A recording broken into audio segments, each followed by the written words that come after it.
آپ نے کس سے پوچھ کے میری شادی فکس کی؟ ہوتے کون ہیں آپ میری شادی طے کرنے والے؟ تمہارا بڑا ہوں، تمہاری ذمہ داری مجھے سونپی گئی ہے اور فیصلہ ہو چکا ہے۔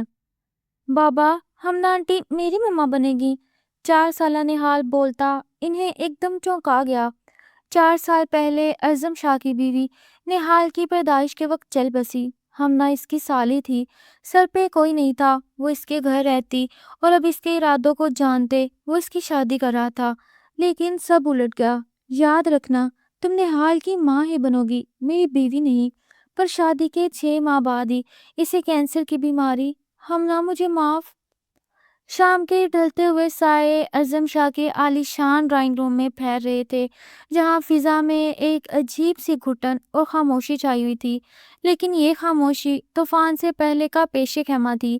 جب اعظم شاہ نے صوفے پر بیٹھتے ہوئے بہت سپاٹ لہجے میں اپنا فیصلہ سنایا کہ اس نے ہمنا کا رشتہ اپنے بزنس پارٹنر کے بیٹے سے طے کر دیا ہے، یہ سنتے ہی کچن سے چائے کی ٹرے لے کر آتی ہمنا کے ہاتھ جیسے برف ہو گئے، اور ٹرے میز پر رکھتے ہوئے اس کی آنکھوں میں غصے اور بے بسی کی لہر دوڑ گئی۔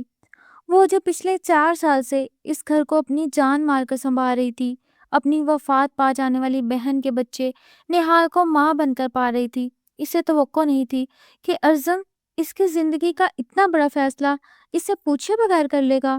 ہمنا نے اپنی لرزتی ہوئی آواز کو قابو میں کرتے ہوئے اعظم خان کی آنکھوں میں آنکھیں ڈال کر وہ سوال کر دیا جس نے اعظم کے غرور کو ہلا کر رکھ دیا کہ آپ نے کس سے پوچھ کر میری شادی فکس کی؟ آخر ہوتے کون ہیں آپ میری زندگی کے فیصلے کرنے والے؟ اعظم شاہ جو اپنی انا کے حصار میں قید تھا، کرسی سے اٹھا اور اس کے قریب آ کر اپنی سرد آواز میں بولا کہ میں تمہارا بڑا ہوں۔ تمہاری بہن کی وفات کے بعد تمہاری ذمہ داری مجھے سونپی گئی تھی، اور اب تمہارا اس گھر میں مزید رہنا مناسب نہیں ہے۔ اس طرح فیصلہ ہو چکا ہے اور تمہیں یہ ماننا پڑے گا۔ ہمنا کی آنکھوں میں آنسو تھے، مگر وہ ہار ماننے والی لڑکی نہیں تھی۔ وہ بولنے ہی والی تھی کہ اچانک سیڑھیوں سے 4 سالہ معصوم نہال بھاگتا ہوا آیا اور اعظم کی ٹانگوں سے لپٹ کر معصومیت مگر ایک عجیب ضد سے بولا کہ بابا، آپ ہمنا آنٹی کو کہیں کیوں بھیج رہے ہیں؟ ہمنا آنٹی تو میری مما بنے گی۔ میں نے اللہ میاں سے کہہ دیا ہے کہ مجھے یہی مما چاہیے۔ نہال کے ان الفاظ نے جیسے پورے کمرے میں ایٹم بم چلا دیا ہو۔ اعظم شاہ کے چہرے پر ہوائیاں اڑنے لگیں اور ہمنا کا دل جیسے دھڑکنا بھول گیا، کیونکہ وہ اعظم شاہ جو ہمنا کو ایک بوجھ سمجھ کر گھر سے رخصت کرنا چاہتا تھا، اب اپنے ہی 4 سالہ بیٹے کی اس ضد کے سامنے بے بس کھڑا تھا، جس نے ایک پل میں پورے کھیل کا نقشہ ہی بدل دیا تھا۔ اب اعظم کے سامنے 2 راستے تھے، یا تو وہ اپنے بیٹے کا دل توڑتا یا پھر اس لڑکی کو اپنی زندگی میں شامل کرتا جسے وہ کبھی اپنی برابری کا درجہ دینے کو تیار نہیں تھا۔ لیکن تقدیر کے لکھے کو کون ٹال سکتا تھا؟ اعظم شاہ کو اندازہ ہی نہیں تھا کہ یہ تو محض ایک آغاز ہے، اور آنے والا وقت اسے ایسی آزمائش میں ڈال دے گا جہاں اسے اپنی انا کی نہیں بلکہ اس محبت کی بھیک مانگنی پڑے گی جسے وہ آج پاؤں تلے روند رہا تھا۔ نہال کے معصوم لفظوں نے اعظم شاہ کے غرور کی دیواروں میں دراریں ڈال دی تھیں۔ کمرے میں چھائی خاموشی اتنی گہری تھی کہ اعظم کو اپنی ہی سانسوں کی آواز سنائی دے رہی تھی۔ وہ ساکت کھڑا نہال کو دیکھ رہا تھا، جو ہمنا کا ہاتھ تھامے بڑی امید سے اپنے باپ کے فیصلے کا منتظر تھا۔ ہمنا کی آنکھوں میں آنسو اب تھم چکے تھے، مگر ان کی جگہ ایک عجیب سی وحشت نے لے لی تھی۔ اسے لگ رہا تھا کہ اعظم شاہ ابھی نہال کو ڈانٹ کر بھگا دے گا اور اسے کہے گا اپنی حد میں رہو۔ لیکن اعظم کے اندر ایک جنگ چھڑی ہوئی تھی۔ ایک طرف اس کا وہ اصول تھا کہ وہ کبھی اپنی مرحومہ بیوی کی جگہ کسی اور کو نہیں دے گا، اور دوسری طرف اس کا اکلوتا بیٹا جس کی خوشی کے لیے وہ اپنی جان بھی دے سکتا تھا۔ اعظم نے ایک لمبا سانس لیا اور جھک کر نہال کو گود میں اٹھایا، اور اس کی نظریں ہمنا کے چہرے پر جمی تھیں جو خوف اور حیرت کا ملا جلا تاثر لیے کھڑی تھیں۔ اعظم نے نہایت سرد اور سپاٹ لہجے میں کہا، اگر نہال یہی چاہتا ہے تو پھر یہی ہوگا۔ ہمنا، تم اس گھر سے کہیں نہیں جاؤ گی، بلکہ تم نہال کی ماں بن کر اسی گھر میں رہو گی۔ ہمنا کے پیروں تلے سے زمین نکل گئی۔ اسے یقین نہیں آ رہا تھا کہ اعظم شاہ نے اتنی آسانی سے اتنا بڑا فیصلہ سنا دیا، مگر اس فیصلے میں کوئی محبت نہیں تھی بلکہ ایک حکم تھا۔ اعظم نے ہمنا کے قریب آ کر سرگوشی کی، یاد رکھنا، تم صرف نہال کی ماں بن کر اس گھر میں آؤ گی، میری بیوی بن کر نہیں۔ تمہارا رتبہ اس گھر میں صرف اس بچے کی آیا سے بڑھ کر کچھ نہیں ہوگا۔ ہمنا کا دل خون کے آنسو رو رہا تھا، مگر وہ خاموش رہی کیونکہ وہ نہال سے الگ ہونے کا تصور بھی نہیں کر سکتی تھی۔ اگلے چند دن گھر میں کسی ماتم کی طرح گزرے۔ کوئی ڈھول دھماکہ نہیں تھا، خوشی کا گیت نہیں، بس ایک خاموش سا نکاح ہوا جس میں گواہوں کے سامنے ہمنا نے لرزتے ہوئے لبوں سے قبول ہے کہا۔ اعظم نے نکاح کے کاغذات پر دستخط ایسے کیے جیسے وہ کسی بزنس ڈیل پر سائن کر رہا ہو۔ نکاح کے فوراً بعد اعظم اپنے کمرے میں چلا گیا اور ہمنا کو وہیں حال میں اکیلا چھوڑ دیا۔ رات کے پچھلے پہر جب ہمنا نہال کو سلا کر اپنے نئے کمرے کی طرف بڑھی جو اصل میں اعظم خان کا کمرہ تھا، تو اس کے دل کی دھڑکنیں تیز تھیں۔ اس نے جیسے ہی دروازہ کھولا، اعظم سامنے صوفے پر بیٹھا لیپ ٹاپ پر کام کر رہا تھا۔ اس نے سر اٹھا کر بھی ہمنا کی طرف نہیں دیکھا اور صرف اتنا کہا کہ تمہارا بستر اس کونے میں ہے اور میری زندگی میں دخل دینے کی کوشش مت کرنا۔ ہمنا خاموشی سے صوفے کے کونے میں سمٹ کر بیٹھ گئی۔ اس کی آنکھوں سے آنسو بہہ رہے تھے۔ اسے لگ رہا تھا کہ اس نے اپنی زندگی ایک ایسے شخص کے نام کر دی جس کے سینے میں دل نہیں بلکہ پتھر ہے۔ اعظم شاہ کے کمرے میں ہمنا کی خاموش سسکیوں اور اعظم کی بے رخی کے درمیان بٹی ہوئی تھی۔ شادی کو ایک ہفتہ گزر چکا تھا، مگر اس عالیشان کمرے کی دیواریں آج بھی ہمنا کے لیے اجنبی تھیں۔ اعظم نے پہلے ہی دن واضح کر دیا تھا کہ وہ اس کمرے میں محض ایک ضرورت کے تحت ہے، اس لیے وہ اپنا بستر صوفے پر لگاتی اور رات بھر جاگتی آنکھوں سے چھت کو تکتی رہتی۔ لیکن جیسے صبح کا سورج طلوع ہوتا، نہال کی معصوم آواز پورے گھر میں گونج اٹھتی اور ہمنا کے چہرے پر ایک مصنوعی مسکراہٹ سج جاتی، کیونکہ اسے دنیا اور نہال کے سامنے ایک مکمل ماں کا کردار ادا کرنا تھا۔ ایک صبح جب اعظم ناشتے کی میز پر بیٹھا اخبار پڑھ رہا تھا، نہال نے شرارت سے اعظم کا ہاتھ پکڑ کر اسے ہمنا کے پاس بٹھانے کی کوشش کی اور کہنے لگا کہ بابا، ماما کے ہاتھ کا پراٹھا بہت مزے کا ہے، آپ بھی کھائیں نا۔ اعظم نے اکتا کر ہمنا کی طرف دیکھا جس کے بال بکھرے ہوئے تھے اور وہ کچن کی تپش سے تھکی ہوئی لگ رہی تھی۔ اعظم کے دل میں ایک پل کے لیے رحم کی لہر جاگی، مگر اس نے فوراً ہی اپنے جذبات پر قابو پا لیا اور روکھے پن سے کہا، مجھے دیر ہو رہی ہے، تم کھاؤ نہال۔ لیکن نہال ابھی اعظم خان کا بیٹا تھا۔ اس نے فوراً ہی رونا شروع کر دیا اور ضد کرنے لگا، جب تک بابا مما کے ہاتھ سے نوالا نہیں لیں گے میں اسکول نہیں جاؤں گا۔ اس صورتحال نے اعظم کو سخت جھنجھلا دیا۔ وہ غصے سے کھڑا ہو گیا اور ہمنا پر برس پڑا، یہ تم نے میرے بیٹے کو کیا سکھا دیا ہے؟ کیا تم چاہتی ہو کہ میں تمہارے سامنے جھک جاؤں؟ ہمنا کی آنکھوں میں آنسو آ گئے۔ وہ خاموشی سے نہال کو چپ کروانے لگی، مگر اس کی خاموشی اعظم کو اور بھی زیادہ چبھ رہی تھی۔ اس دن دوپہر کو جب اعظم آفس سے جلدی گھر لوٹا تو اسے صحن میں ہنسی کی آوازیں سنائی دیں۔ اس نے چھپ کر دیکھا تو ہمنا نہال کے ساتھ چھپن چھپائی کھیل رہی تھی۔ وہ کھلکھلا کر ہنس رہی تھی اور اس کی ہنسی میں وہ سچائی تھی جو اعظم نے برسوں سے اس گھر میں نہیں دیکھی تھی۔ اعظم وہی ٹھٹک کر رہ گیا۔ اسے پہلی بار احساس ہوا کہ ہمنا صرف ایک ذمہ داری نہیں بلکہ ایک جیتا جاگتا وجود ہے جس کی اپنی بھی کوئی زندگی ہے۔ وہ آہستہ سے اپنے کمرے کی طرف بڑھ گیا، مگر اس کے دماغ میں ہمنا کی وہ ہنسی گونج رہی تھی۔ شام کو جب ہمنا چائے لے کر کمرے میں آئی تو اعظم نے پہلی بار اسے پوچھا کہ کیا تم اس گھر میں خوش ہو؟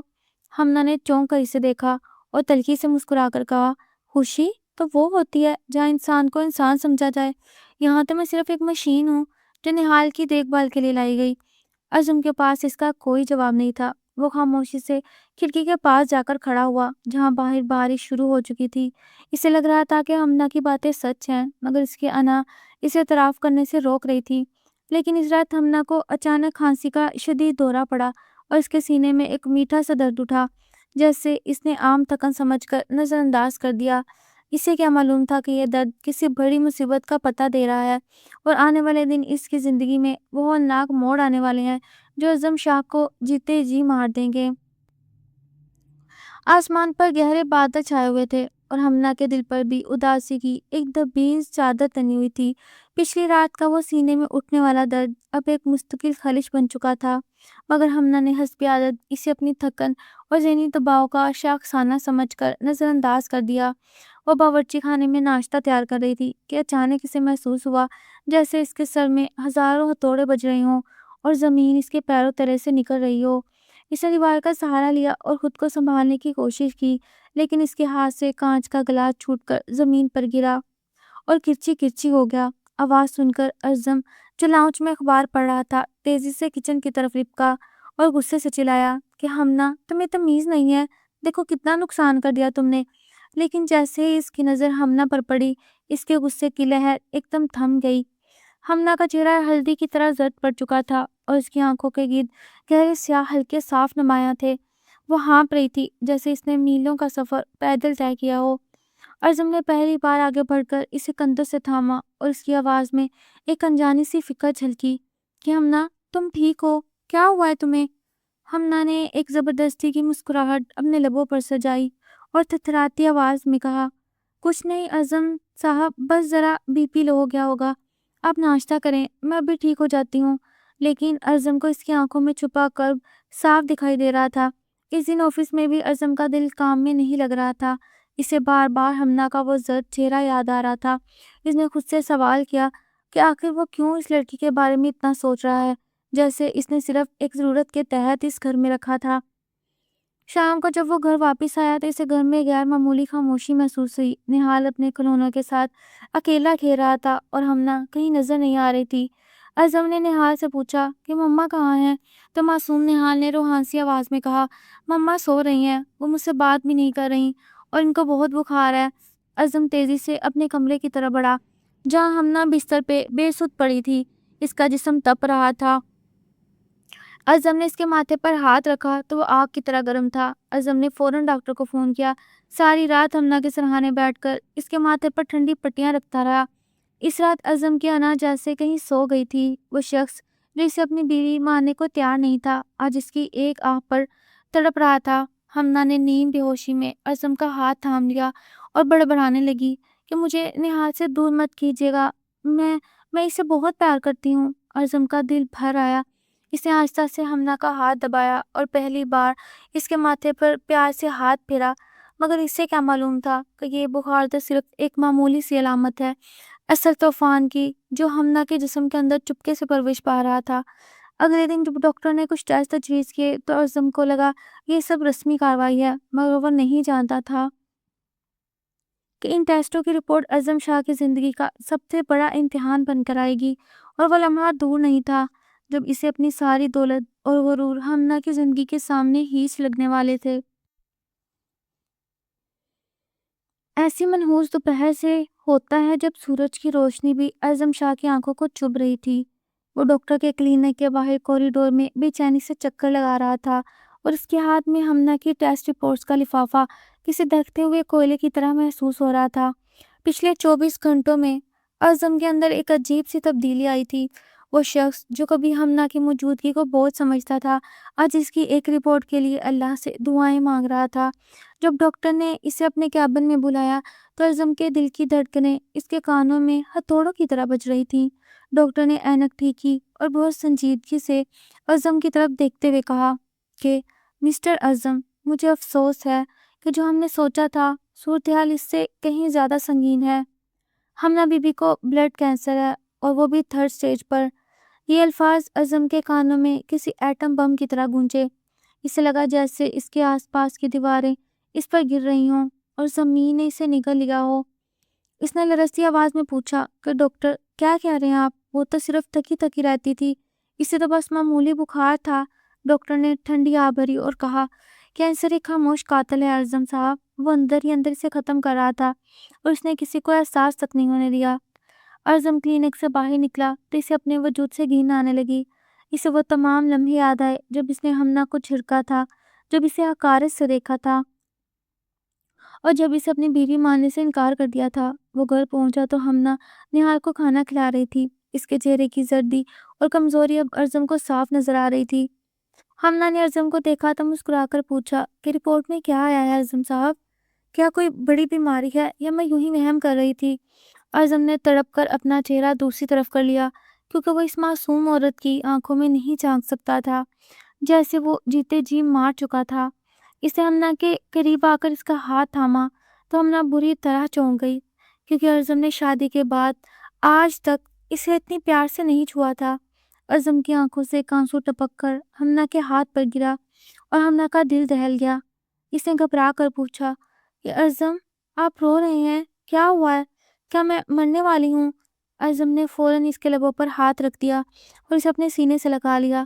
یہ پہلی بار تھا کہ اعظم اسے اپنی بیوی کے طور پر قبول کیا تھا، مگر افسوس کہ یہ قبولیت موت کے سائے تلے ہوئی تھی۔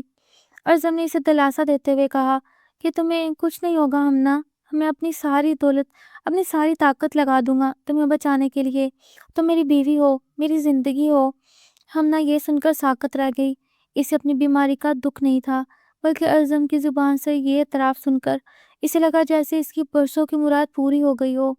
گھر کی دیواریں جو کبھی خاموش تھیں اب ارزم کو کانٹے کی طرح دوڑ رہی تھیں۔ ہمنا کو کینسر کی تشخیص ہوئے محض 2 دن گزرے تھے، مگر ارزم کی حالت ایسی تھی جیسے برسوں کی تھکن اس کے چہرے پر اتر آئی ہو۔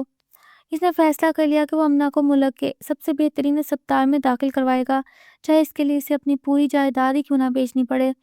جب ارزم ہمنا کو لے کر اسپتال پہنچا تو ہمنا کے چہرے پر ایک عجیب سا اطمینان تھا۔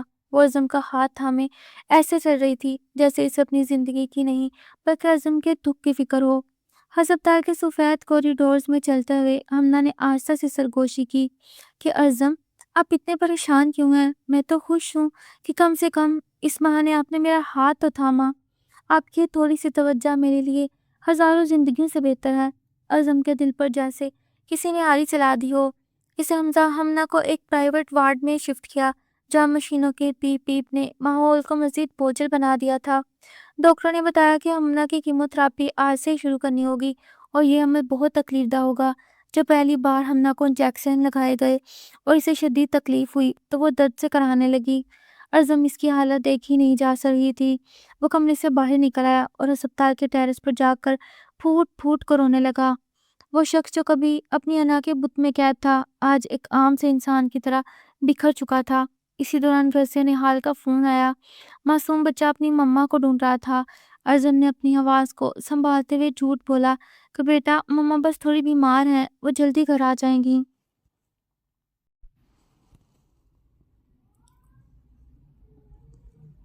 لیکن نہال کی ضد بڑھتی جا رہی تھی۔ وہ فون پر رو رہا تھا کہ مجھے مما کے پاس جانا ہے، پاپا مما کو لے کر آئیں۔ ارزم نے ہمت جمع کی اور واپس ہمنا کے کمرے میں گیا۔ وہاں کا منظر دیکھ کر اس کی روح کانپ گئی۔ ہمنا کے سنہری بال جو کبھی اس کے کندھوں پر بکھرے رہتے تھے اب تکیے پر گرے ہوئے تھے۔ کیموتھراپی کے اثر سے اس کے بال گرنا شروع ہو گئے تھے۔ ہمنا نے شیشے میں اپنا عکس دیکھا اور اس کی آنکھوں سے خاموش آنسو بہنے لگے۔ ارزم نے آگے بڑھ کر اسے سہارا دیا اور اس کے گرے ہوئے بالوں کو اپنے ہاتھوں میں سمیٹ لیا۔ اسے ہمنا کے ماتھے پر بوسہ دیا اور کہا کہ تم ان بالوں کے بغیر بھی میرے لیے دنیا کی سب سے خوبصورت عورت ہو ہمنا۔ بس ہار مت ماننا، مجھے اور نہال کو تمہاری ضرورت ہے۔ ہمنا نے ارزم کی آنکھوں میں وہ تڑپ دیکھی جو اس نے پہلے کبھی نہیں دیکھی تھی۔ اس نے ارزم کا ہاتھ چوما اور کہا کہ آپ کی یہ محبت مجھے مرنے نہیں دے گی ارزم صاحب، میں لڑوں گی، اپنی آخری سانس تک لڑوں گی۔ لیکن ابھی سسپینس ابھی بھی باقی تھا کیونکہ ڈاکٹروں نے ارزم کو تنہائی میں بلا کر ایک ایسی بات کہی جس نے ارزم کے ہوش اڑا دیے۔ ڈاکٹر نے کہا ارزم صاحب، ہمنا کے جسم میں انفیکشن پھیل رہا ہے اور اگلی 24 گھنٹوں میں بہتری نہ آئی تو شاید ہم اسے نہ بچا سکیں۔ ارزم کے پیروں تلے سے زمین نکل گئی۔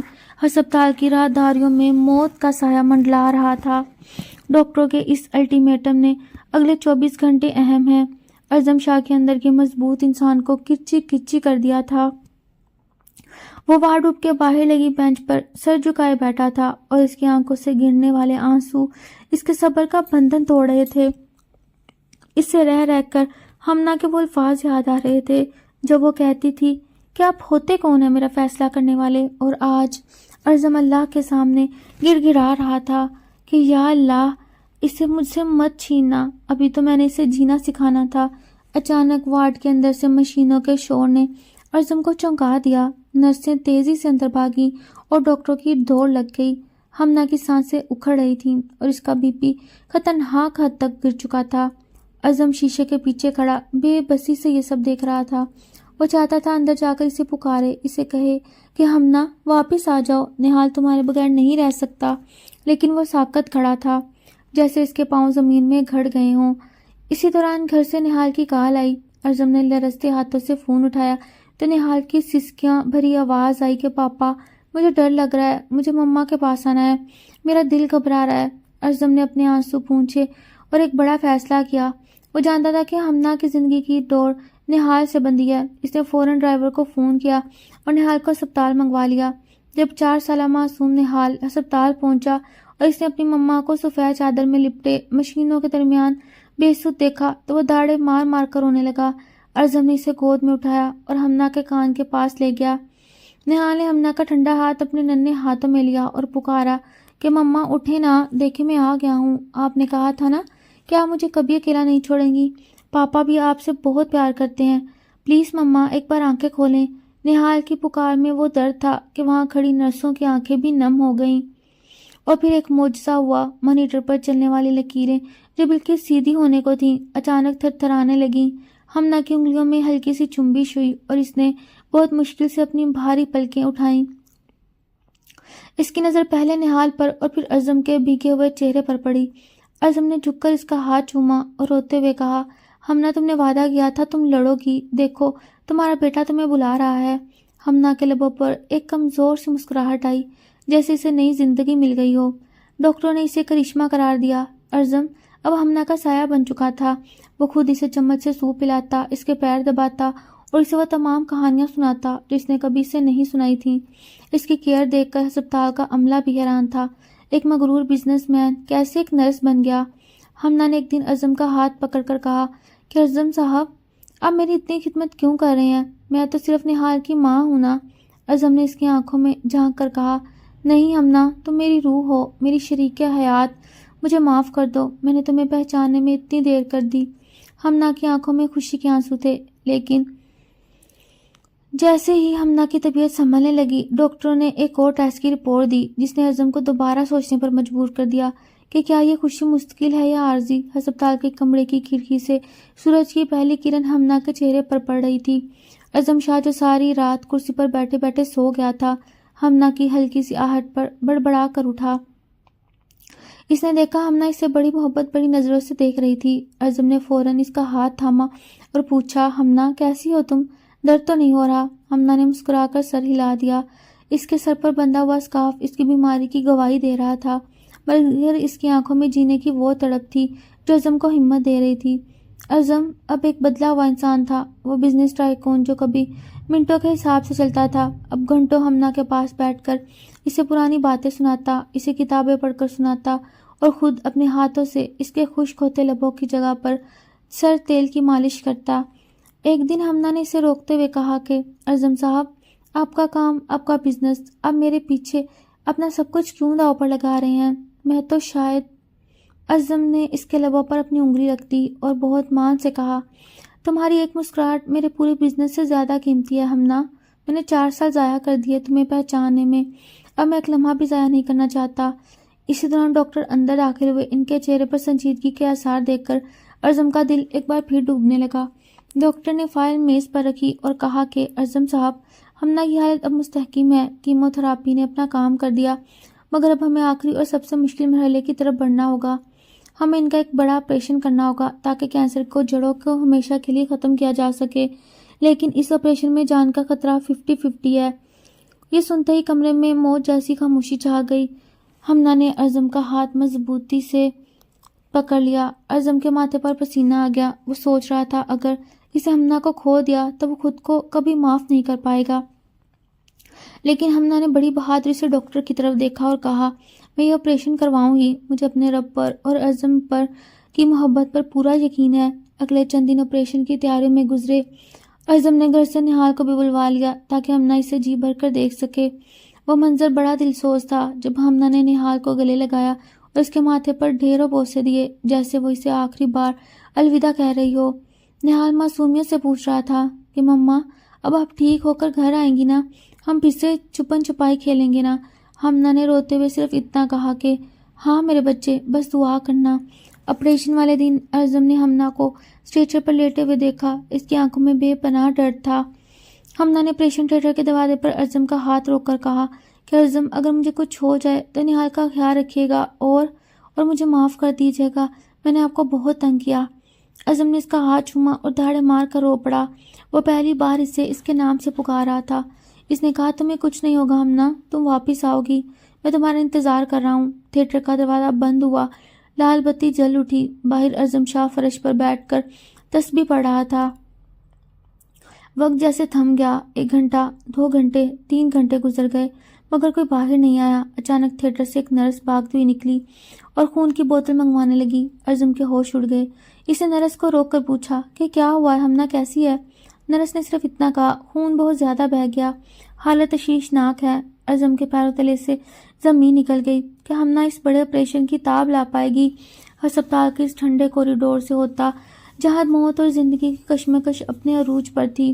آپریشن تھیٹر کے باہر لگی سرخ بتی ارزم شاہ کے دل کی دھڑکنوں کے ساتھ ہم آہنگ ہو کر چپک رہی تھی۔ ہر گزرتا لمحہ ارزم کے لیے ایک صدی کے برابر تھا۔ نرسوں کی بھاگ دوڑ اور خون کی بوتلوں کی طلب نے ارزم کو اندر سے توڑ کر رکھ دیا۔ وہ شخص جو کبھی اپنی ایک دستخط سے کروڑوں کے فیصلے کرتا تھا، آج ایک سانس کی بھیک مانگ رہا تھا۔ اسے اپنے دونوں ہاتھ دیوار پر مارے اور وہیں فرش پر بیٹھ کر سسکیاں لینے لگا۔ نہال جو دور بینچ پر سو گیا تھا، اچانک ہڑبڑا کر اٹھا اور اپنے پاپا کے پاس آ کر ان کا ہاتھ پکڑ لیا۔ پاپا مما کب آئیں گی؟ کیا وہ اللہ میاں کے پاس چلی جائیں گی؟ نہال کے اس معصومانہ سوال نے ارزم کے کلیجے کو چیر دیا۔ اس نے نہال کو سینے سے لگایا اور کہا، نہیں بیٹا، تمہاری مما بہت بہادر ہیں، وہ ہمیں چھوڑ کر کہیں نہیں جائیں گی۔ تقریباً 5 گھنٹے بعد آپریشن تھیٹر کا دروازہ کھلا اور چیف سرجن باہر نکلے۔ ان کے کپڑوں پر خون کے دھبے تھے اور چہرے پر تھکن کے آثار۔ ارزم تیزی سے ان کی طرف لپکا، مگر اس کی زبان جیسے تالو سے چپک گئی تھی۔ وہ کچھ پوچھ نہ سکا۔ ڈاکٹر نے گہرا سانس لیا اور ارزم کے کندھوں پر ہاتھ رکھ کر کہا، ارزم صاحب، آپریشن بہت پیچیدہ تھا، خون بہت زیادہ بہہ گیا تھا اور ایک لمحے کے لیے تو ہمنا بی بی کا دل بھی دھڑکنا بند ہو گیا تھا۔ ارزم کی آنکھوں کے سامنے اندھیرا چھانے لگا، لیکن ڈاکٹر نے اپنی بات جاری رکھتے ہوئے کہا، لیکن شاید آپ کی اور اس بچے کی دعاؤں میں بہت اثر تھا۔ ہمنا نے آخری لمحے میں ریئیکٹ کیا اور اب وہ خطے سے باہر ہیں۔ کینسر کی رسولی کامیابی سے نکال دی گئی۔ ارزم کو لگا جیسے اسے نئی زندگی مل گئی ہو۔ وہ بھی سجدے میں گر گیا اور اس کی ہچکیاں بند گئیں۔ چند گھنٹوں بعد جب ہمنا کو ICU میں ہوش آیا تو اس نے نکاہت سے اپنی آنکھیں کھولیں۔ اس کے سامنے ارزم کھڑا تھا، جس کی آنکھیں سرخ تھیں اور چہرہ آنسوؤں سے بھیگا ہوا۔ ہمنا نے بہت دھیمی آواز میں پوچھا، کیا میں زندہ ہوں؟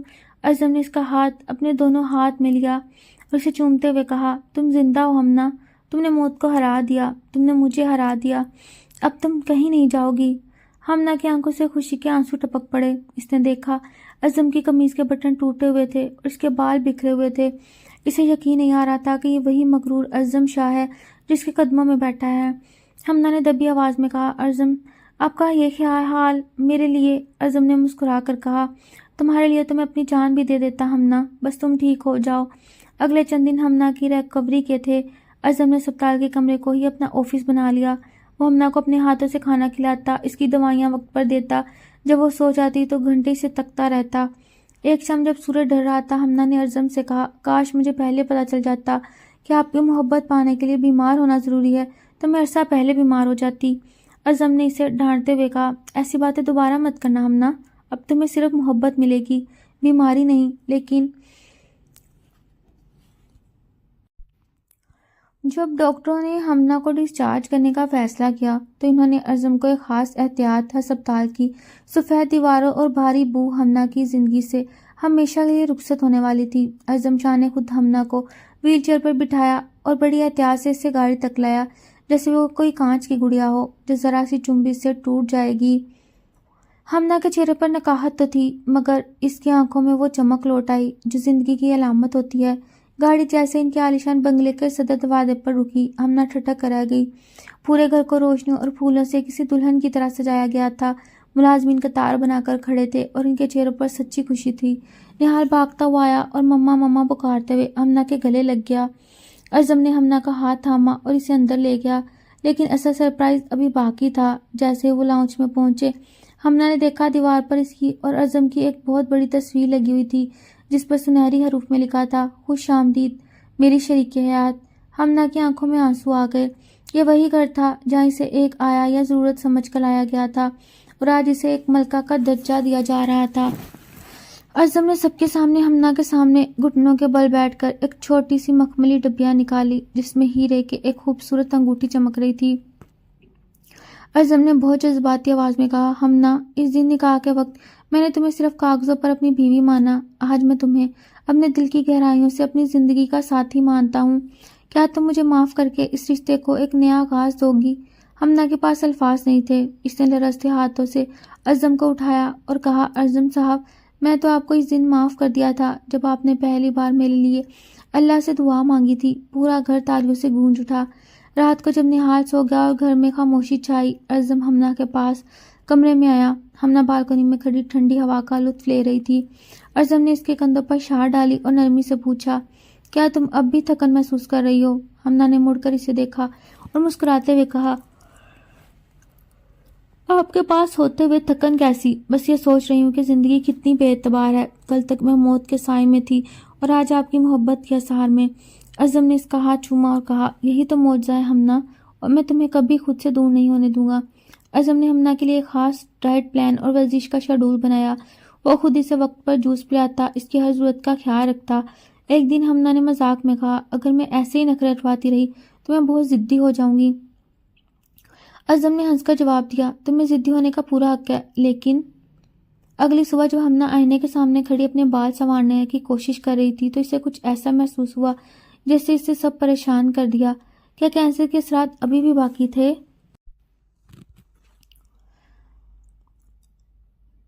اسے ایسا محسوس ہوا جس نے اسے پریشان کر دیا۔ کیا کینسر کے اثرات ابھی بھی باقی تھے؟ یہاں یہ کوئی نیا امتحان تھا؟ ارزم جب کمرے میں داخل ہوا تو اس نے ہمنا کو پریشان دیکھا، ایسی پوری سرحال صبح جب پورے کمرے میں پرسکون خاموشی تھی، مگر ہمنا کے دل میں ایک انجانا سا خوف سر اٹھا رہا تھا۔ وہ آئینے کے سامنے کھڑی اپنے چھوٹے ہوتے بالوں کو دیکھ رہی تھی جو کیموتھراپی کے بعد اب دوبارہ اگنا شروع ہوئے تھے۔ اچانک اسے محسوس ہوا جیسے اسے چکر آ رہے ہوں اور اس کے ہاتھ پیروں میں وہی پرانی کپکپاہٹ لوٹ آئی۔ اس کا دل زور زور سے دھڑکنے لگا۔ کیا کینسر واپس آ رہا ہے؟ کیا میری خوشیوں کی عمر اتنی ہی تھی؟ یہ سوچتے اس کی آنکھوں سے آنسو بہہ نکلے۔ وہ وہیں زمین پر بیٹھ گئی۔ اسی وقت ارزم کمرے میں داخل ہوا۔ اس کے ہاتھ میں ہمنا کے لیے تازہ پھلوں کا جوس تھا۔ ہمنا کو زمین پر بیٹھا دیکھ کر اس کے ہاتھ سے گلاس چھوٹ گیا اور پورے فرش پر بکھر گیا۔ وہ دیوانہ وار ہمنا کی طرف لپکا اور اسے باہوں میں بھر لیا۔ ہمنا، کیا ہوا؟ تم کیوں رو رہی ہو؟ کیا کہیں درد ہے؟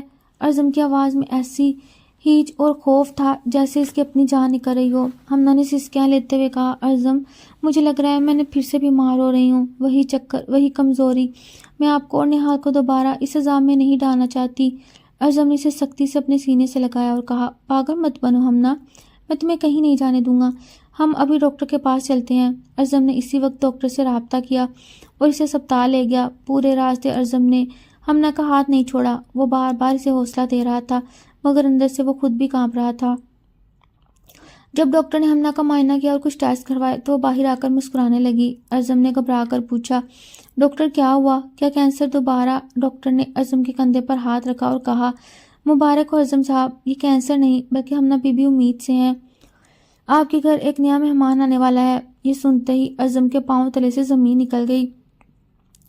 اسے اپنی سماعتوں پر یقین نہیں آ رہا تھا۔ وہ خوشی اور حیرت کے ایسے سمندر میں ڈوب گیا جہاں الفاظ ختم ہو جاتے ہیں۔ وہ بھاگتا ہوا ہمنا کے پاس آیا جو بیڈ پر پریشان لیٹی تھی۔ ارزم نے اس کے دونوں ہاتھ چومے اور روتے ہوئے ہنسا، ہمنا، تم بیمار نہیں، تم تو ہمیں دنیا کی سب سے بڑی خوشی دینے والی ہو۔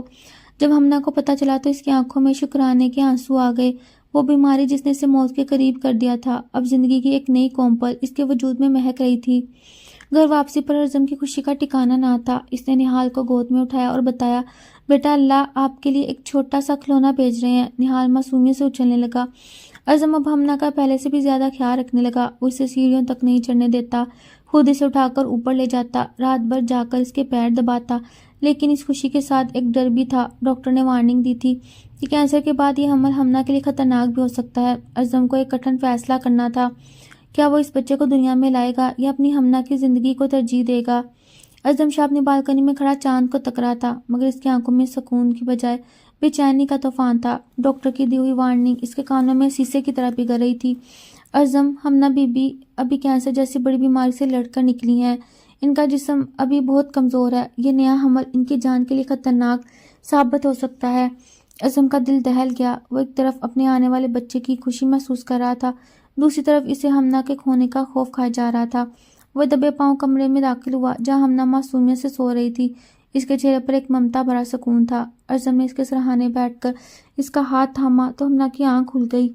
اس نے ارزم کی آنکھوں میں چھپی پریشانی بھانپ لی اور دھیرے سے پوچھا، ارزم، اب بھی آپ سوئے نہیں؟ کیا بات ہے؟ ارزم نے ہمت جمع کی اور ٹوٹتی ہوئی آواز میں کہا، ہمنا، ڈاکٹر کہہ رہے ہیں کہ تمہاری جان کے لیے ٹھیک نہیں، میں تمہیں کھونے کا رسک نہیں لے سکتا۔ ہمیں اس بچے کے بارے میں دوبارہ سوچنا ہوگا۔ یہ سنتے ہی ہمنا کے چہرے سے رنگ اڑ گیا۔ اس نے اپنا ہاتھ ارزم کے ہاتھ سے چھڑا لیا اور پہلی بار ایک شیرنی کی طرح گرج کر بولی، کبھی نہیں ارزم صاحب، یہ بچہ میرا حصہ ہے، یہ میری بہن کی نشانی، نہال کا بھائی یا بہن ہوگا، میں اسے اپنی جان دے کر بھی دنیا میں لاؤں گی۔ ارزم نے اسے سمجھانے کی کوشش کی، اسے گلے لگا کر رویا کہ ہمنا، میں تمہارے بغیر مر جاؤں گا، مجھے بچہ نہیں تم چاہیے۔ مگر ہمنا کا فیصلہ اٹل تھا۔ اس نے ارزم کی آنکھوں میں آنکھیں ڈال کر کہا، آپ نے میری بیماری میں میرا ساتھ دیا، اب میری ممتا کا ساتھ دیں، اللہ ہمیں مایوس نہیں کرے گا۔ اگلے چند ماہ ارزم کے لیے کسی بڑی آزمائش سے کم نہ تھے۔ وہ ہمنا کا ایک ایک لمحہ اپنی نگرانی میں رکھتا، اسے وقت پر بہترین خوراک دیتا، اسے ہنسانے کی کوشش کرتا۔ مگر جب ہمنا سو جاتی تو وہ جائے نماز پر بیٹھ کر گھنٹوں روتا۔ وہ خود کچن میں جا کر ہمنا کے لیے دیسی گھی کی پنجیری بناتا، اس کے پیروں کی مالش کرتا۔ جب ہمنا کو حمل کی وجہ سے الٹیاں یا تکلیف ہوتی تو ارزم اس کا سر تھام کر کہتا، کاش یہ درد مجھے ہو جائے ہمنا۔ نہال بھی اپنی مما کا بہت خیال رکھتا۔ وہ اپنا کھلونا لا کر ہمنا کے پیٹ پر رکھتا اور کہتا، چھوٹے بھائی جلدی آ جاؤ، مما کو تنگ مت کرو۔ اسی دوران ہمنا کی طبیعت ایک بار پھر بگڑنے لگی، اسے شدید درد اٹھا اور زمین سے لے کر اسپتال بھاگا۔ کوریڈور میں وہی پرانی وحشت لوٹ آئی۔ ڈاکٹر نے اسے ایمرجنسی وارڈ میں شفٹ کیا۔ ارزم بھائی کھڑا دیوار سے سیر ٹکائے سسکیاں لے رہا تھا۔ اسے لگ رہا تھا تاریخ خود کو دہرا رہی ہے کہ ہمنا اس بار بھی معجزے سے بچ پائے گی۔ ارزم کی گود میں اس کا اپنا بچہ آئے گا یا وہ اپنی زندگی کی سب سے بڑی خوشی کھو دے گا۔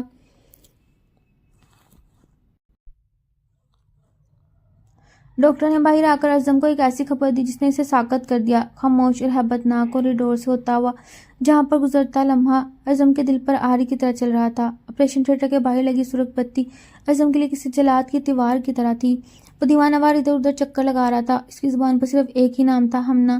اسے وہ پل یاد آ رہا تھا جب ہمنا نے اس کا ہاتھ تھام کر کہا، ارزم، اگر مجھے کچھ ہو جائے تو میرے بچے کو میری کمی محسوس نہ ہونے دینا۔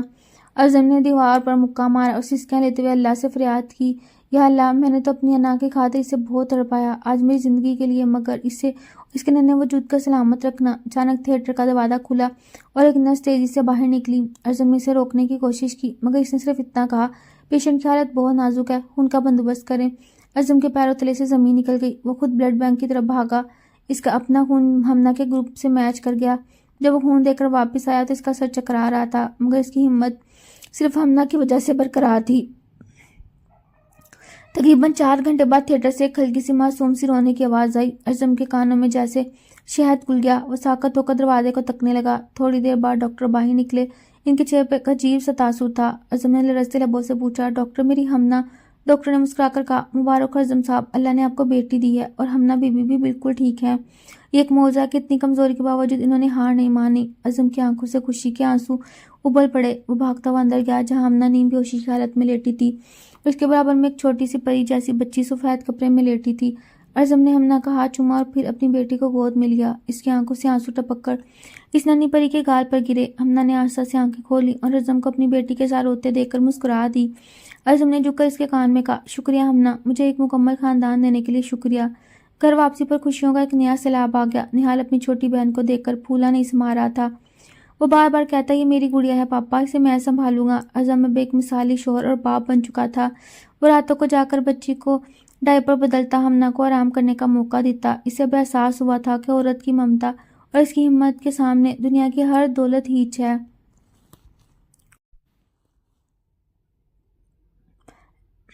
لیکن ایک شام جب ارزم اور ہمنا باغ میں بیٹھے تھے، ہمنا نے ارزم سے ایک ایسی خواہش کر دی جس نے ارزم کو ایک بار پھر سوچنے پر مجبور کر دیا۔ کیا وہ خواہش پوری کرنا ارزم کے لیے ممکن تھا؟ ارزم شاہ کے گھر کا باغ رنگ برنگے پھولوں اور بچوں کے کہکوں سے مہک رہا تھا۔ ہمنا ماشاءاللہ بالکل صحتیاب ہو چکی تھی اور اس کے چہرے پر پھر وہ رونق لوٹ آئی تھی جو کینسر کے دنوں میں کہیں کھو گئی تھی۔ وہ اپنی ننھی بیٹی انایا کو گود میں لیے جھولے پر بیٹھی تھی کہ ارزم آفس سے واپس آیا۔ ارزم نے آتے ہی انایا کو گود میں لیا اور ہمنا کے ماتھے پر پیار دیا۔ اس منظر میں اتنی محبت تھی کہ دیکھنے والا بھی اش اش کر اٹھے۔ لیکن اسی دوران ہمنا نے ارزم کا ہاتھ تھام لیا اور بہت سنجیدگی سے کہا، ارزم صاحب، میری ایک خواہش ہے کہ آپ اسے پورا کریں گے۔ ارزم نے مسکرا کر کہا، تمہارے لیے تو میں اپنی جان بھی حاضر کر دوں گا ہمنا، بولو کیا چاہیے؟ ہمنا نے گہرا سانس لیا اور کہا، میں چاہتی ہوں کہ ہم ان تمام عورتوں کے لیے ایک ہسپتال بنائیں جو کینسر جیسے موذی بیماری سے لڑ رہی ہیں اور جن کے پاس علاج کے پیسے نہیں۔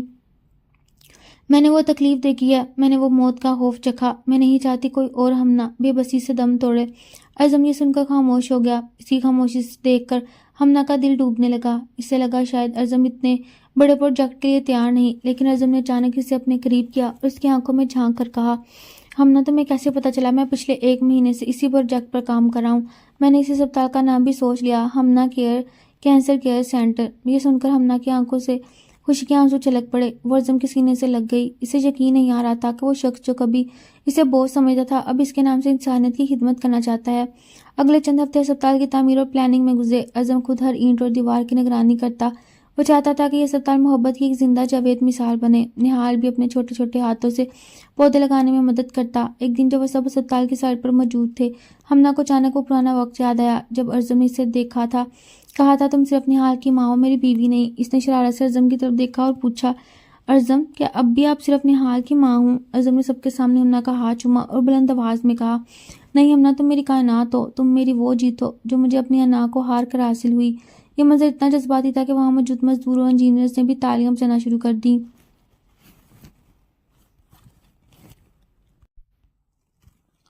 اسپتال کی افتتاحی تقریب والے دن ایک ایسی شخصیت وہاں پہنچی جس کی آمد کا کسی کو وہم و گمان بھی نہ تھا۔ ایک ایسا راز کھلنے والا تھا جس نے ہمنا کی زندگی ایک پرانے زخم کو ہرا کر دینا تھا۔ وہ کون تھا اور کیا اعظم ہمنا کو اس نئے طوفان سے بچا پائے گا؟ یادگار دن جب ہمنا کینسر کے اسپتال کی شاندار عمارت رنگ برنگی جھنڈیوں اور پھولوں سے سجی تھی۔ اعظم شاہ سفید سوٹ میں ملبوس بے حد پروقار لگ رہا تھا۔ اس کے ساتھ ہمنا گہرے نیلے رنگ کا لباس میں کسی شہزادی سے کم نہیں لگ رہی تھی۔ تقریب اپنے عروج پر تھی کہ اچانک گیٹ پر ایک بوڑھی خاتون نمودار ہوئی جن کے چہرے پر وقت کی لکیریں، آنکھوں میں پچھتاوے کے گہرے سائے تھے۔ ہمنا نے جیسے ہی اس خاتون کو دیکھا، اس کے ہاتھ میں پکڑا ہوا گلدستہ زمین پر گر گیا۔ یہ ہمنا اور اس کی مرحومہ بہن کی وہ سگی خالہ تھی جنہوں نے 4 سال پہلے ہمنا کو یتیم پا کر گھر سے نکال دیا تھا اور اعظم شاہ کے حوالے کر کے اپنی جان چھڑائی تھی۔ وہ عورت جس نے ہمنا کی معصومیت کا سودا کیا تھا، آج وہ خود کینسر کی آخری سٹیج پر زندگی کی بھیک مانگے اسی اسپتال آئی تھی۔ ہمنا کے جسم میں ایک جھرجھری سی دوڑ آئی۔ اسے وہ کالی راتیں یاد آئیں جب وہ سڑک پر اکیلی رو رہی تھی۔ ہمنا کی کیفیت بھانپ لی اور اس کا ہاتھ تھام کر اسے سہارا دیا۔ وہ خاتون ہمنا کے قدموں میں گر پڑی، روتے ہوئے بولی، ہمنا مجھے معاف کر دو، میں نے تمہارے ساتھ بہت برا کیا۔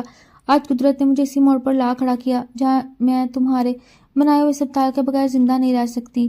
اعظم کا غصہ ساتوں آسمان کو چھو رہا تھا۔ وہ انہیں وہاں سے نکلوانے ہی والا تھا کہ ہمنا نے اسے روک دیا۔ ہمنا کی آنکھوں میں آنسو تھے مگر لہجے میں ایک عجیب سی بلندی۔ اس نے اپنی خالہ کو اٹھایا اور کہا، خالہ یہ اسپتال انتقام کے لیے نہیں بلکہ زندگی بانٹنے کے لیے ہے۔ اس کا آپ کا علاج یہاں مفت ہوگا کیونکہ میری ماں نے مجھے نفرت نہیں صرف محبت کرنا سکھایا۔ اعظم یہ دیکھ کر دھنگ رہ گیا۔ اسے آج احساس ہوا کہ ہمنا کا دل کتنا بڑا ہے۔ تقریب کے اختتام پر جب سب چلے گئے، اعظم ہمنا اور نہال کو لے کر اسپتال کی چھت پر گیا اور جہاں سے پورا شہر روشنیوں میں نہایا ہوا نظر آ رہا تھا۔ اعظم نے ہمنا کے کندھے پر ہاتھ رکھا اور کہا، ہمنا آج تم نے ثابت کر دیا کہ انسان اپنے جذبوں سے کتنا بڑا ہو سکتا ہے۔ میں تمہیں کینسر سے لڑتے دیکھا، ممتا کے لیے جان خطرے میں ڈالتے دیکھا اور آج دشمن کو معاف کرتے دیکھا۔ تم واقعی ایک معجزہ ہو۔ ہمنا نے مسکرا کر اعظم کی طرف دیکھا اور کہا، اعظم صاحب یہ سب آپ کی محبت کا صدقہ ہے۔ اگر آپ میرا ہاتھ نہ تھامتے تو میں شاید کب کی ٹوٹ چکی ہوتی۔ نہال جو اپنی چھوٹی بہن عنایا کو گود میں لینے کی کوشش کر رہا تھا اچانک بولا، پاپا اب ہم کبھی اسپتال نہیں آئیں گے نا، اب ہم گھر چل کر کھیلیں گے۔ سب کھلکھلا کر ہنس دیے۔ اعظم نے ہمنا کا ہاتھ چوما اور کہا، ہاں نہال، اب صرف خوشیاں ہوں گی۔